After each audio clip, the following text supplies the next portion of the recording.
Угсаатны тархалт гэдэг тодорхой угсаатны бүлэг эсвэл соёлын нийтлэг шин чанартай хүмүүсийн дэлхийн янз бүрийн нутаг тархан суурших үйл явцыг хэлнэ. Энэ нь түүхэн үйл явдлууд, байгалийн нөхцөл, эдийн засгийн хүчин зүйлс, улс төрийн үйл явдлууд зэрэг олон хүчин зүйлээс хамаарч өөрчлөгддөг. Угсаатны тархалт нь дэлхийн соёл, нийгэм, эдийн засагт хэрхэн нөлөө үзүүлдэг?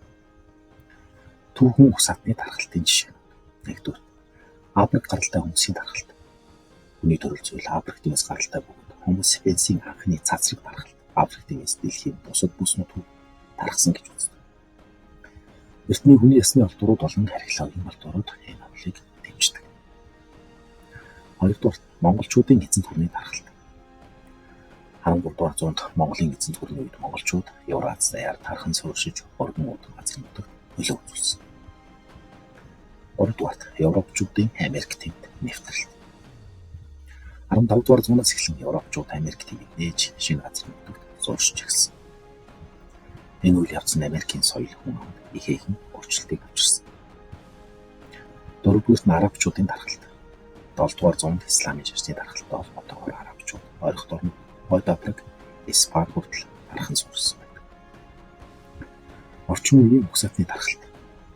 1-р нь хятадын тархалт. Хятадын эдийн засгийн өсөлт, дотоодын нүүлгэн шилжүүлэлтийн бодлого, олон улсын цагаачлалын нөлөөгөөр хятадын хүмүүс дэлхийд даяар тархан сууршиж байна. 2-р нь энэтхэгийн тархалт. Энэтхэгийн олон сая иргэд ажлын байр, боловсрол, сайн амжиргаа хайж бусад орнуудад сууршиж байна. Америкийн нэгдсэн улс, Канада, Их Британи зэрэг орнууд энэтхэгчүүдийн томоохон бүлгүүд бий болсон.